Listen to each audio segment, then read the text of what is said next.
All right, if you're about to start your final year project, you need to stop and listen to this. Think of this as your survival guide, the kind of guidance you need to hear before you make one of those classic mistakes you're going to regret later. First things first, let's get one thing straight. Your final year project? It is not just another subject. Not even close. It's a whole different animal, and if you treat it like just another class, you're already making a huge mistake. So let's have a little reality check, shall we? We're going to start with the end in mind, because you need to understand exactly what's on the line here. If you don't get the stakes, you can't play the game right. Look, this one project, it defines so much about you. It's the proof of your technical skills, your credibility. It can build your confidence up, or it can totally shatter it. And maybe most importantly, it has a direct line to your future. We're talking job offers, grad school admissions, scholarships. They all look at this. And I'm not exaggerating here. If you treat this thing casually, it will find you out. It'll expose you. There's just no place to hide when you're in your final presentation, your viva. That's your oral defense. Or, a technical job interview. In those moments, there is zero mercy. Okay, so let's talk about the first big trap that so many people fall into, selecting your topic. This one decision, made right at the very beginning, can literally set you up for success or for complete failure. And just look at the difference here. The wrong way, you put it off, and suddenly you're panicking in your final semesters. Everything is rushed, your proposal is weak, your research is shallow.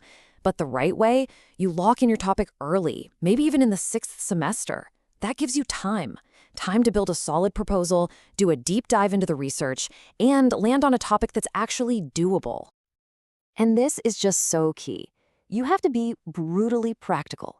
That amazing, world-changing idea you have, it's totally useless if you can't get the data, or you don't have the right software or the tools to actually make it happen. A practical, finished project is always better than some brilliant idea that's just unfinished. All right, so you've got your topic. The next battle is the research. And trust me, there's a smart way to do this, and a very, very sloppy way. Let's talk about the technical setup you need to get this right. Seriously, before you download a single paper, do these 2 things. They are absolutely non-negotiable.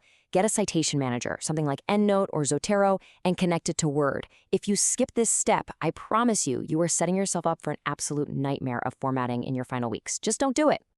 Now, for your toolkit, you're going to be living on sites like Google Scholar, IEEE, ScienceDirect. These are the legit databases. And here's the rule. Every single paper you download goes straight into that citation manager. This isn't just about avoiding plagiarism, It's about building a strong, organized, and professional foundation for your work. It really is this simple. Weak references mean a weak thesis.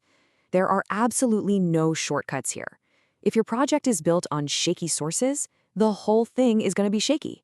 Period. This brings us to probably the most important relationship you'll have all year, the one with your supervisor. And managing this isn't just a good idea, it's your professional responsibility. Don't mess this up. Okay, so let's play out a scenario. It's the day of your weekly meeting, and you've done nothing, zero progress. You feel kind of embarrassed, and your gut tells you to just cancel, right? So should you still go? The answer is a huge, unqualified yes. Absolutely. You go to that meeting. Your supervisor cares way more about your consistency than they do about you having a major breakthrough every single week. Because think about it, showing up every week, no matter what, it keeps you accountable. It lets your supervisor catch problems early and steer you back on course before you waste weeks going down the wrong path. It saves you from making huge mistakes. And honestly, it shows you're a professional. Let's just put it bluntly. Ghosting your supervisor is basically academic suicide. They can only help the students who actually show up. If you just vanish for 3 weeks and then pop back up in a panic, you really can't expect them to drop everything and save you. And that leads us to the final and maybe the most dangerous mistake of all, the write it later delusion. That little lie we tell ourselves, oh, I'll just do all the writing at the end. This single idea is probably the #1 cause of breakdowns in the final months. I mean, just look at the 2 paths. The delusion leads to a total mental collapse under pressure, finding massive gaps in your work when it's way too late, and a chaotic scramble to prepare for your defense. But the strategy, writing as you go, It reduces that final pressure. It shows you where the gaps are early on, and it actually helps you think more clearly. So how do you actually do it? It's pretty simple, really.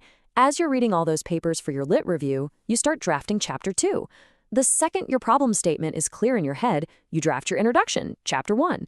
And as soon as your methodology is locked in, guess what? You draft Chapter 3. Writing isn't the last step. It's part of the whole process. So we end up right back where we started. This project, it's going to become a part of your story, a permanent piece of your record. It makes a direct statement about your skills, your work ethic, your credibility. So the only real question left is, what is yours going to say about you?